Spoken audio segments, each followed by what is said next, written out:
Hey, I'm Father Roderick, and today I want to talk about one of my favorite scenes in Chapter 3 of the Book of Boba Fett. It's the scene with the Rancor and the surprise cameo by Danny Trejo as the Rancor Keeper. I loved that scene, and I'm pretty sure you loved it too. And I think that there is more to that scene than the story makes us believe. And I think, some very convincing evidence for this. Now, before I give you my theory about what's truly going on with this Rancor and what it will mean for the rest of the story, I first want to mention a theory that I saw at Star Wars Explained. Alex, I think, has a very, very convincing pitch that tries to convince us that the Rancor is so important in the story because it is a symbol for Boba Fett himself. Think of it. Danny Trejo says or tells Boba Fett that these Rancors were bred at a very young age to fight as fighting machines. However, he took care of this Rancor when it was still young because he wanted to train it himself. He wanted to set it apart. And now in Chapter 3 we see that basically Boba Fett wants to give this Rancor his relative freedom. He's not going to use it just as a killing machine in his dungeons. No, he wants to ride it like a knight. It made me think of these tropes that you see in Western movies where the hero cowboy has to tame a fierce horse, and by taming that horse, he gets it under control, which shows that the hero himself is also all about, breaking the chains and also breaking the will of that horse, because now he is the one who will steer the future destiny of this horse, something like that. You see this same trope also in a very different franchise, Harry Potter. Remember the scenes with the hippogriff, a very dangerous animal, and Hagrid is very careful with it and tries to make sure that these young kids handle the hippogriff with respect. That's the only way to approach it, is by being very respectful. And Harry, of course, shows that he's the hero. So by his respect, he gains the confidence, the trust of the hippogriff, tames this dangerous beast, and then rides it. And that is such a powerful scene in Harry Potter, where Harry is now riding this animal that everybody was afraid of. And it shows again that Harry is the master. He is now steering this animal as a knight on a horse, and he is now the one in control of the future.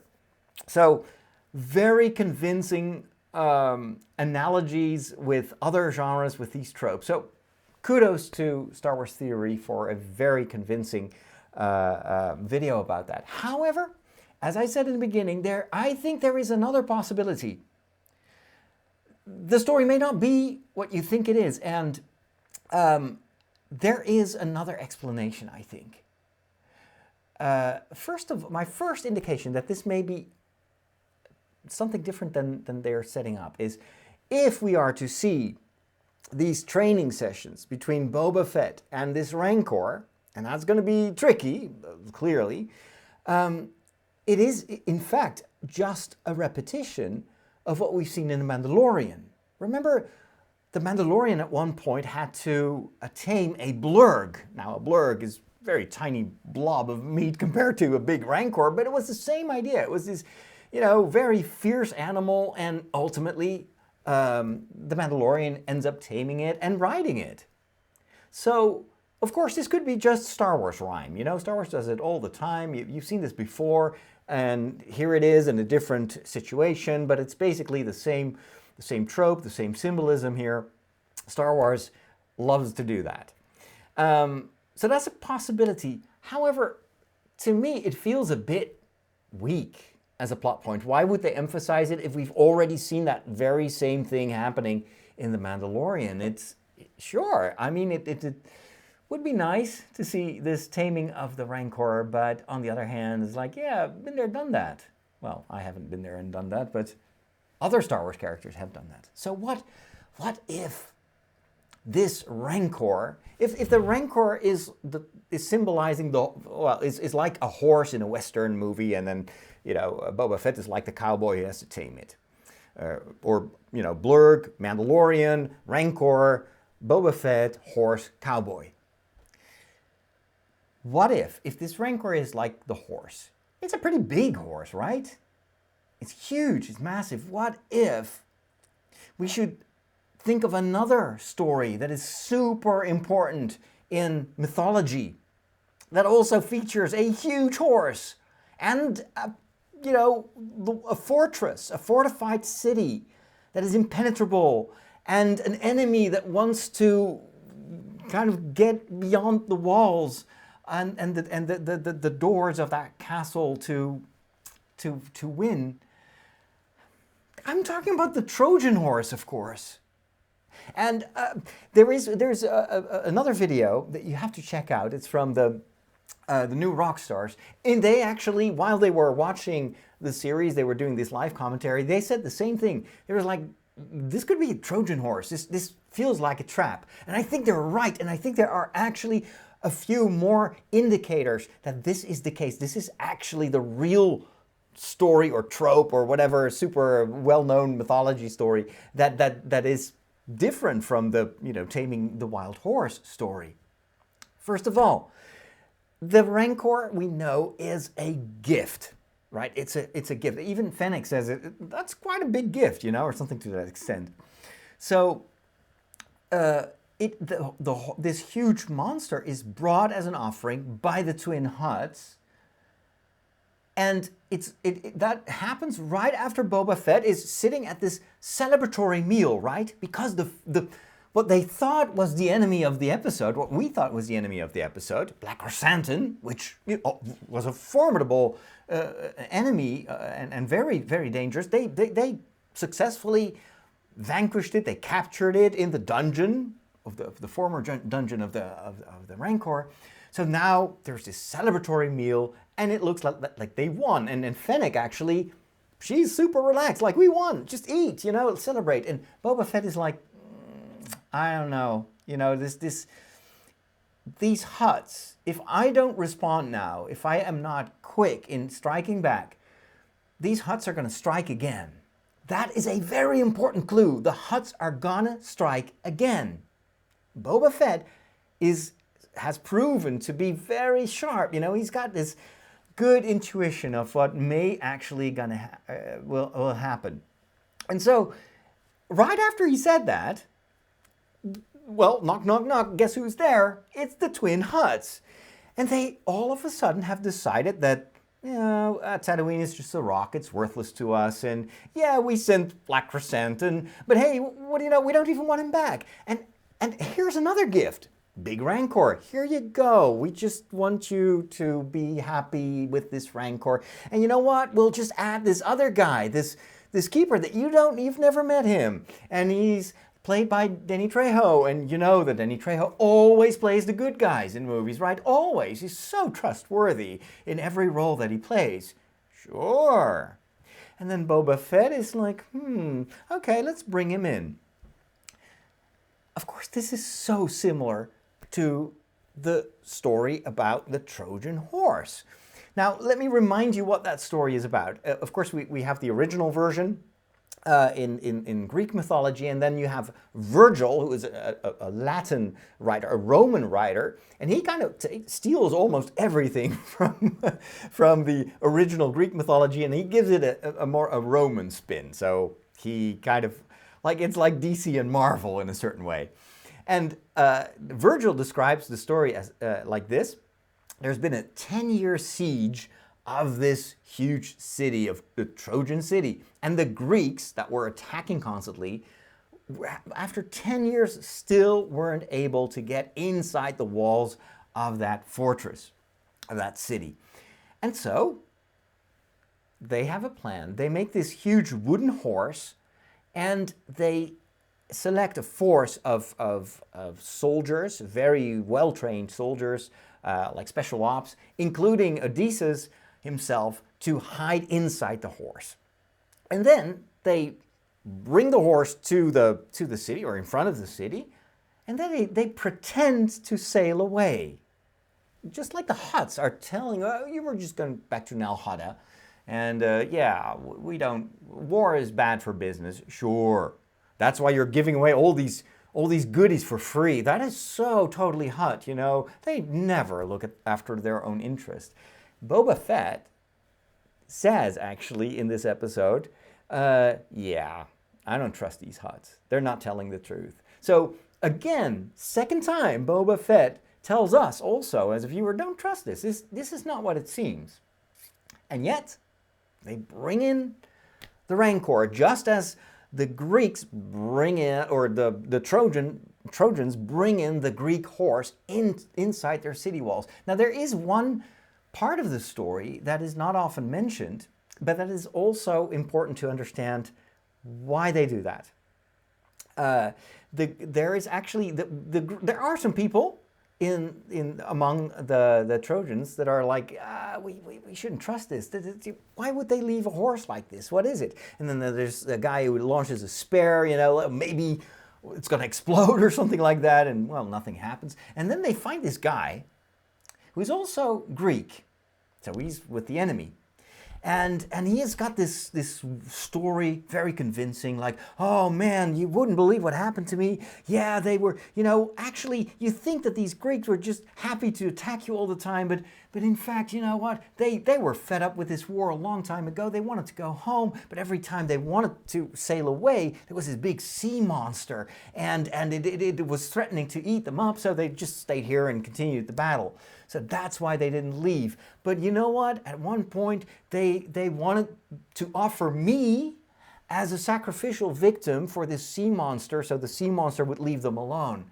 And I managed to escape, and it's terrible. And then they came up, because they couldn't offer me anymore, they had this second plan, and they built this big kind of, how would you call it, like this symbolic horse as an offering, like for this sea monster, and they left it on the shore. And then apparently that worked, because the sea monster left them alone so they could sail away. So they, you know, and what I think, he tells the Trojans, I think that they put a lot of treasure in there. You know, there's probably going to be gold and precious stones in there. You know what? Just take it. They left it. It worked. It's for you. So this one guy convinces the entire city that it is okay to bring in the Trojan horse. But of course, he is a plant. He is not to be trusted. He's lying. And so the moment the horse is inside and everybody is celebrating and drinking wine and they're all like asleep, this one guy lights a fire outside on the beach to signal the Greeks that have been hiding just around the corner that the army is inside, the horse is inside, and the soldiers come out of the horse. They open the doors. They break open the big doors of the fortified city, and then the Greek army just marches in and takes the city.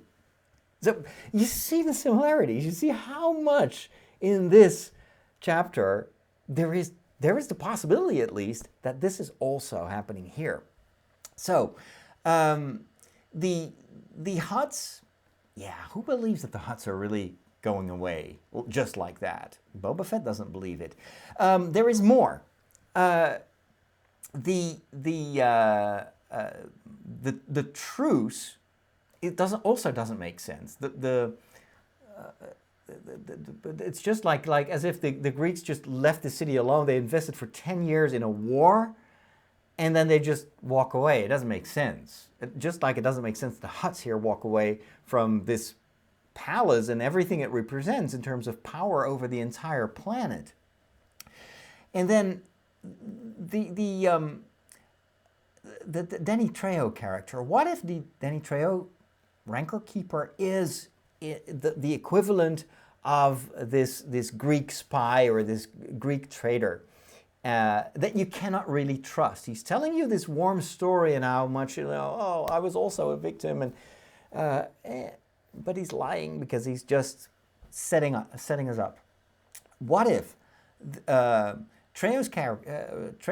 Rancor trainer, when he says, he explains to Boba Fett how it works. You know, this is just a poor animal, and he's just depressed. And Boba Fett is like, why is he just lying there? He's depressed. Is he now? Is he just... And then Danny Trejo's character says, you know what? And he explains the backstory, and the eyes are covered because the moment I uncover the eyes, it's gonna bond with the person that it sees right in front of him. And then there's this whole ritual where Boba Fett steps in front of the Rancor. Just stand here and let me just do that. And now he is yours. And then you get the POV of the Rancor. And it's a blurry picture, you know, he's not even seeing clear. So I'm thinking, is that what depression does to you? That you don't see things in focus anymore? That actually looks to me as the vision of an animal that has been drugged, has been, you know, temporarily put to sleep, and now he's starting to wake up. And there is another reason that I don't trust Danny Trejo's Rancor Keeper, because he says that that's how it works. You know, it bonds with the first person it sees. First of all, this is an adult Rancor, and he tells us that he's been training this Rancor since it was a youngling. Do you really think that he never, ever... I mean, why would he keep these eyes covered?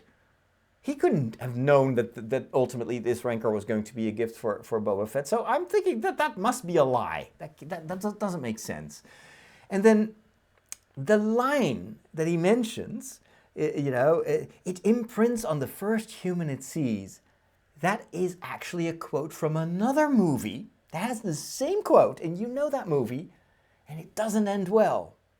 I'm talking about the first movie, Jurassic Park, where we see these eggs and they're hatching, right? And this is during the tour of the facilities. And then you've got what's his name? The director of the owner, the founder of Jurassic Park. And he says, you know, I want to be there because it's going to imprint on the first human it sees. And I want to be basically the daddy of all these dinosaurs. And then there's like, well, what dinosaur is that? Oh, it's a velociraptor. Sure, so it bonds with, you know, the velociraptor is bonding with the first person. Well, we know how that worked out. Sure, these velociraptors after that were so obedient, so calm, such a bond with all the humans in the story. I think that's there on purpose. They give us these clues how to interpret this scene. And what I think is truly going on is that Trejo's character actually has been training this Rancor, has a bond with this beast, and he's just pretending that he wants to help Boba Fett train this Rancor. But maybe what will happen is that once Boba Fett is trying to start to train this Rancor, or maybe even he will actually get to ride this Rancor, and we're all gonna think like, oh wow, he's gonna be, oh now, and this Rancor is gonna be featured in the final battle of the final episode, it's gonna be awesome. But what if, at that moment, the Rancor Keeper just looks at the Rancor and there's like, you know what you gotta do, and then he, you know, knocks Boba Fett off and then just destroys the entire palace, cracking its walls, and then the whatever army it is that ultimately will be the final foe of Boba Fett will just start marching in and start, you know, destroying everything. There's this ominous last thing that the Rancor Keeper says when Boba Fett is going to face the mayor of Mos Espa, and then the Rancor is like, oh, what's happening? And then Trejo's character says, don't worry, he will be back. And you can interpret that in two ways. It can be, don't worry, your owner, your master's going to be back. Or, don't worry, he'll be back. We'll get our, you know, our plan will work. Something like that. It sounds a bit like he's conspiring with the Rancor. One final thought. If you're still not convinced, there's still one last clue in this chapter that could confirm this theory of the Rancor being a Trojan horse. You know that in Star Wars, there's always a bigger fish, right? That is what Qui-Gon Jinn says when they're going through the watery core to the other side, you know, with the, and then there you have this big fish that is pursuing them, and there's an even bigger monster that eats the big fish, and Qui-Gon Jinn, unfazed, is like, there's always a bigger fish. And that I think has become kind of a Star Wars trope. And it's true. You always see that what you first think is the enemy, there's still a bigger enemy. There's even, you know, with the whole story of the Emperor, you think that this is the enemy, this is the you know, the big challenge, and then it turns out there's lurking in the background, there's a much greater, much more powerful, evil enemy that is ultimately going to take over everything. There's always a bigger fish. Remember that there is this joke outside of Jabba's palace, and it's a joke because it refers to a very funny scene in Return of the Jedi. I think it was actually in the only in the special edition. I think they added that. There's this animal sitting there outside. I think it's called a wart, and it's eating a frog, something like that, or a little critter. They repeat that, but they add an extra animal to it. So you get this, I think it started with a scurrier. It's one of these little, you know, almost rat-like, like a cross between a rat and a kangaroo. And then the scurrier eats a sand bat, and then the sand bat is eaten by a wart. That's the big blobby monster. So that small scene is like, there's always a bigger fish. Like, bite and bite. There's always a bigger fish. Who is the smaller fish in this chapter? There are two monsters. The first one is Black Krrsantan, and you're like, oh, wow, that is a very fearsome enemy. Vanquished. There is a bigger fish.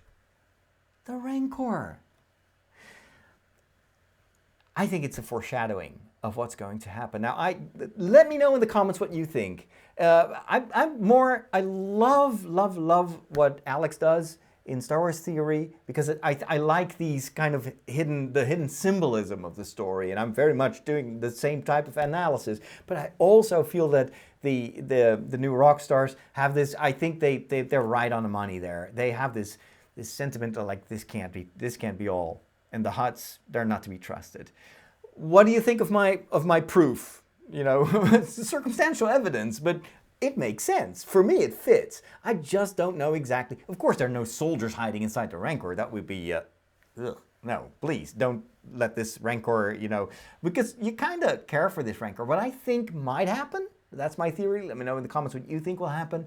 I think the Rancor will, in fact, you know, be activated like a sleeper cell monster, you know, like, oh, I'm going to destroy everything. And then Boba Fett, by showing respect, by not fighting back, not doing what Luke Skywalker tried to do, he still manages to win over the Rancor and kind of to break the spell that ties the Rancor to Danny Trejo's character. Classic fairy tale, right? That's what I would do if I were a Star Wars writer. I'm not a Star Wars writer, I'm just a fan like you, and I love to speculate about this stuff. If you like to see my future speculation, then by all means, subscribe. If you're totally fed up with this banter that I constantly post on YouTube, go subscribe to someone else. But no, stay. I'd love to hear your opinion, even if you don't agree with me. And I will do my best to, whenever I discover something that I think I can contribute to the conversation, I'll post it here on this channel. There will be another watch party on Tuesday night, basically, or Wednesday morning for the new episode. And I can't wait to see if I'm right or not. If you haven't checked out my other videos, a lot of them are about the kind of the biblical themes that are integrated in this story. There's also, of course, the hero's journey, etc. But that doesn't bite each other. That's very compatible. A lot of the theories about the hero's journey are also, you see them also in biblical stories and in mythology in general. So, but if you want to check out my thoughts on how these big mythological themes influenced the writers when they were writing the story for the Book of Boba Fett, check out the other videos on my channel. And if you want to support me, I've got a Patreon page. just look for Father Roderick, and if you type Father Roderick in, you'll find me in many other places because I've been on social media for quite a while. Hey, thank you so much for watching all the way to the end. 10 points for Gryffindor. And I will see you next time. May the Force be with you.